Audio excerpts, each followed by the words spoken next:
Hi everyone, hold on to your horses and tighten up your britches. Today I have yet another set of shocking stories that are sure to make your head spin. You might even learn the truth about something that makes it impossible for you to sleep tonight. So get yourself comfortable, grab your favorite drink, and cozy up with that subscribe button. Thanks. Now let's get into the stories. Cedar Rapids, Iowa, July 2022.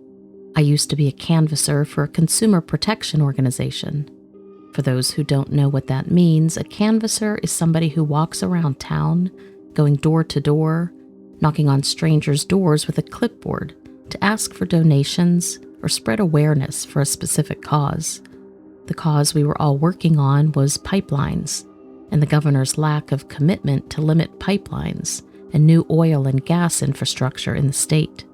As you might imagine, it's a tough job, both physically because we walked about 10 miles a day, and emotionally because the most common response was a door shut in your face.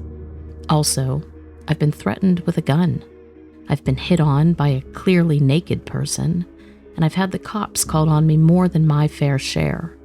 But honestly, I kind of get it. We are interrupting these people at home without their permission, as late as 8:30 at night. We are strangers, and I specifically am a rather large, bearded man. I wouldn't harm a fly, and I consider myself rather jovial and carefree, but random people don't know that when they see me walking up to their house. So again, I get some of their more extreme reactions to a certain extent. One night, though, and I'll never forget this, I got the crap scared out of me. I knocked on a door and nobody answered. Next house. I knocked on the door and chatted with a nice guy for a few minutes. And although this didn't result in any donations or anybody signing up to become a member of the organization, I always appreciated nice small talk chats to break up the monotony of perpetual rejection. Finally, I came up to one of the last houses on my route. It looked like it used to be a grandiose, almost Gatsby-esque house, but it had fallen into disrepair. I knocked on the door, and in an instant it swung open. This woman with large, glassy black eyes and a full face of wrinkles, wearing a white nightgown with messy white hair, was staring right at me. She stared at me so intensely that it felt like her eyes could cut right through me and leave a hole in the sidewalk behind me. Her eyes were lifeless. I gulped audibly. I didn't even know until that moment that that was a real thing people do when they're scared. But I gulped. I managed to open my mouth and just barely squeak out, "Hi, ma'am," when the door swung shut in front of me so hard I thought it might break. While this might sound like a normal encounter on paper, there was something so intense, so unnerving about that woman's empty stare that it set me on edge the rest of the night. Honestly, I would have never told my boss this. I just filled out the rest of my sheet saying that everybody else was not home, so that I wouldn't have to keep working. I took out my phone to watch YouTube or maybe text my friends, anything to take my mind off that woman, but I had no signal, so I just decided to walk around a bit.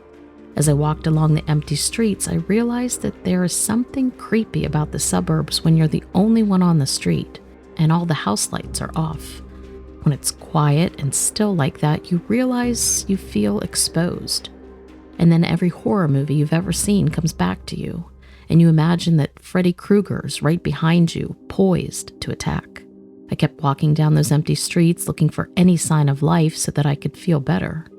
I knew my boss wasn't picking me up with the van for another 20 minutes, and trust me when I tell you, I knew that was going to be the longest 20 minutes of my life. I turned a corner and I saw some houses with their lights on. I decided to head that way. Like I said, I was done working for the night, and that lady definitely shook me too much to have any motivation left for knocking on doors. But just knowing that there were other people awake calmed my nerves. It's not real protection, but it's a psychological ease of the mind kind of thing. So I was walking towards those houses and already starting to feel a little better when I heard a ruffling in the trees next to me. My heart dropped. I decided to pick up the pace, and to my horror, the ruffling followed me and picked up its pace too. I considered running, but the rational side of my brain took over, and I realized that whatever this was probably an animal. And if it was an animal, it could probably outrun me. So my best bet was to just make myself big and make loud noises to scare it off. I have no idea if this works for every predator animal or not, but it's what I went with. So I got up as big as I could, splayed out my arms with my clipboard in my hand, and I yelled towards the trees. To my shock and absolute terror, the creature in the woods raised itself up too and made itself bigger. And that's when I got my good first look at it. The first thing I noticed was the paws. They were huge, and my first thought was that I royally messed up, and this was a bear. But then I saw the fur, gray fur. Well, I didn't know of any gray bears, so I started to calm down, thinking maybe this was a big dog or something. And then the thing raised its head above the small brush, and that's when I realized it was a wolf. Well, not a wolf. It had a wolf's head, but it also had what I can unmistakably say was a man's body.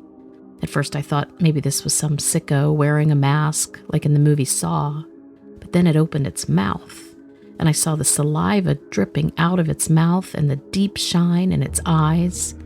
I knew then that it was not a mask. This was somehow a creature with the body of a human and the features of a wolf. I was too scared to move. The wolf-man creature took one step towards me, and my first instinct was to hurl my clipboard at it. I will never, till the day I die, stop being grateful that my clipboard made contact and hit the creature in the face. It then let out a loud grumble and darted back into the woods, leaving what looked like human footprints behind. I left the clipboard there. I hadn't gotten any donations that day anyway, and I sprinted as fast as my unfit legs would bring me, up near the houses with the lights. Luckily, I had a good signal there, so I called my boss and told him to pick me up early. I think he heard the urgency in my voice, because within 5 minutes, he was there. I never did tell him exactly what I saw. He never asked, but he knew something was up in my body language and the look on my face. I think he knew it was best just not to ask. Anyway, I quit my job a week later.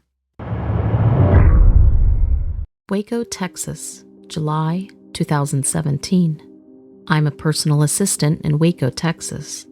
It's a great place to live, and if you're looking for some awesome weather and outdoor adventure, this is definitely the place. On that day, I was planning to do just that, head out for a hike after work. I had just finished up meeting with a few clients, and my day ended a bit early, so I completely called it a day. I was planning to meet my friend Susan at a nearby trailhead, and we were going to do a late afternoon hike. I went back to the office, changed my clothes, and called her to let her know I was ready when she was. It would take us both about 20 minutes to get to the park, and when I got there, she was already waiting for me in the parking lot. We walked our normal loop through the park, starting off on one of our favorite trails. As I look back on it, in retrospect, I remember that something didn't seem right that day. But at the time, I just pushed those thoughts out of my head and distracted myself by talking. She and I were deep in conversation.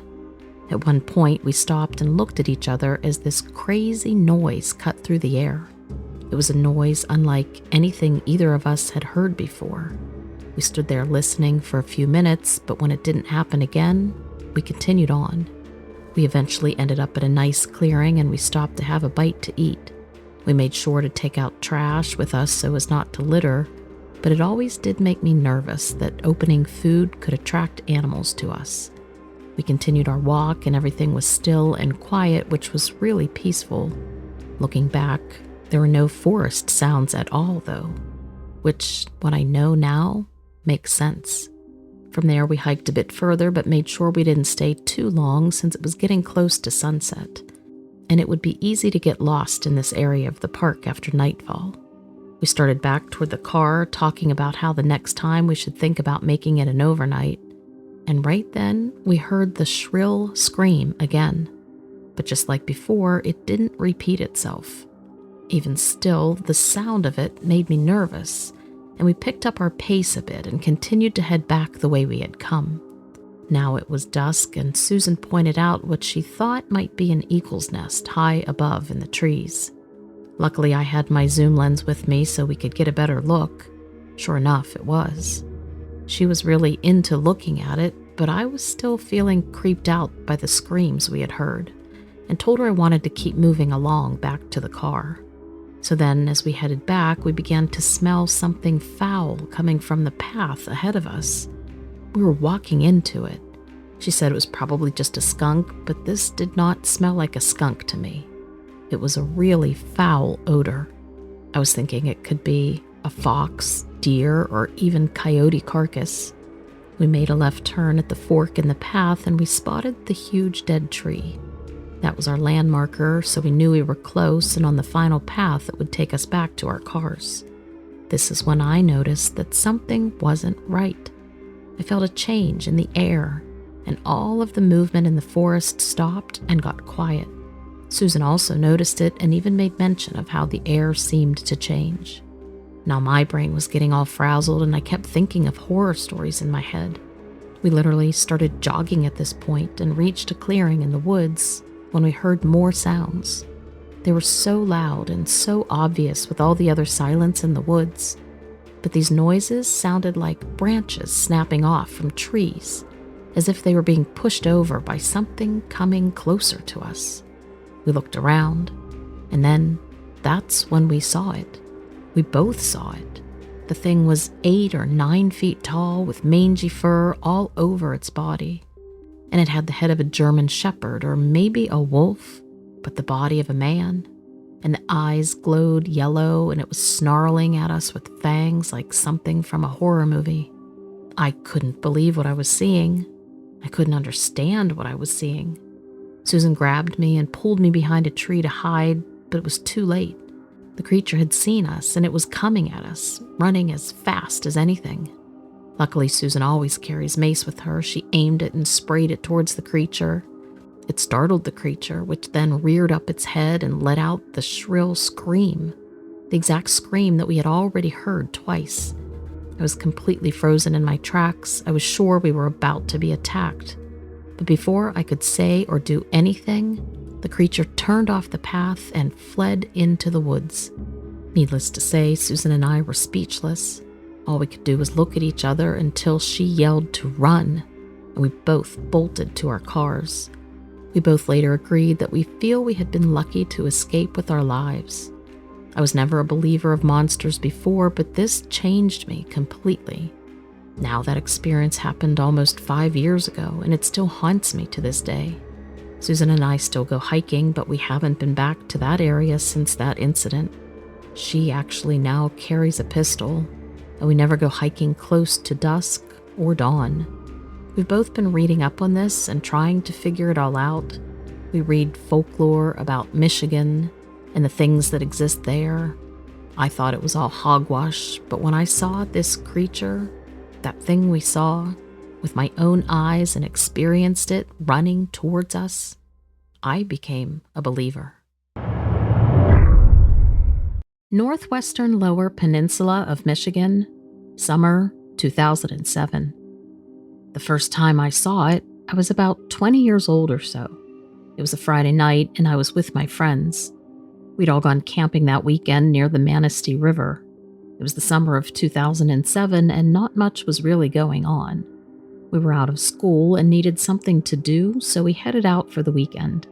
Telling scary stories was also something we liked to do back then, and they sure get scarier when they suddenly become real. That's what happened to me. My best friend Tom was telling a story about an old local legend about a creature that was half man, half dog. I told him he was full of it, but he swore that they roamed the area. I didn't buy it. None of us really did, but it was fun to learn the local lore. We all listened around the campfire as my best friend continued on with the description of the beast-like man. Mary was roasting a hot dog on the fire. I had one too, but I burned it listening to Tom. Mary rolled her eyes and grinned at me as Tom went on with his description of the beast. 7 feet tall, with bold yellow eyes and razor-sharp teeth. The image that came to mind was scary, but nothing prepared us for what happened next. We all heard it at the same time, something stirring in the bushes across from the campfire. A large, dark snout then emerged from the brush. We thought maybe a camper's dog had gotten loose.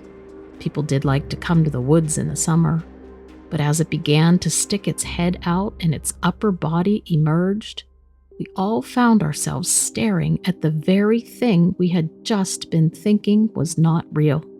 The creature's canine-like head looked just like a husky, but the upper torso was a man, a muscular man. And as it crawled out into full view, I saw it had the hind legs of a dog, complete with a long, bushy tail. The fur on its head was black with a shock of white on the front, and the tail had the same colors. None of us really knew how to react.